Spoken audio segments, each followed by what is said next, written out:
A heartbreaking night for the Toronto Maple Leafs, the storied hockey franchise disappointing fans as their push for the Stanley Cup came to an end.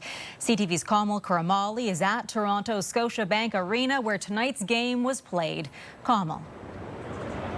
Heather, a devastating finish for Leafs fans here at Scotiabank Arena. What was one of the loudest games I've ever been to.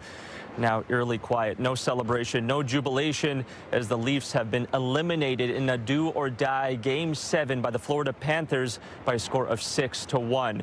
Now, the mood really shifted in the second period when Florida scored 3 goals in just over 6 minutes. The Leafs unable to come back against the defending Stanley Cup champion Panthers. But this is now the 9th straight year where Leafs have now been knocked out in the second round or earlier. The Leafs haven't made it to the third round in more than 20 years. Last seeing the Eastern Conference Finals all the way back in 2002. Fans are obviously crushed coming into tonight with a lot of hope, thinking this was finally their year, but now left wondering what it'll take to build a Stanley Cup winning team. Just a sense of disappointment, long life Leaf fan. I have no words, to be honest with you. I've been a lifelong fan ever since I was a little kid.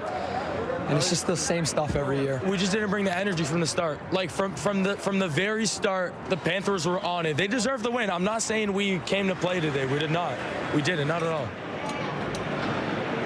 It is the Florida Panthers that will now take on the Carolina Hurricanes in the Eastern Conference Finals. And there remains one last hope to see a Canadian team lift the Stanley Cup this year. The Edmonton Oilers are taking on the Dallas Stars in the Western Conference Finals. A Canadian team hasn't seen or won the Stanley Cup since 1993. So you can bet, Heather, that a lot of fans from other Canadian teams are willing to hop onto that bandwagon. Back over to you. And we will be watching. CTV's Kamil Karamali in Toronto for us tonight. Thank you.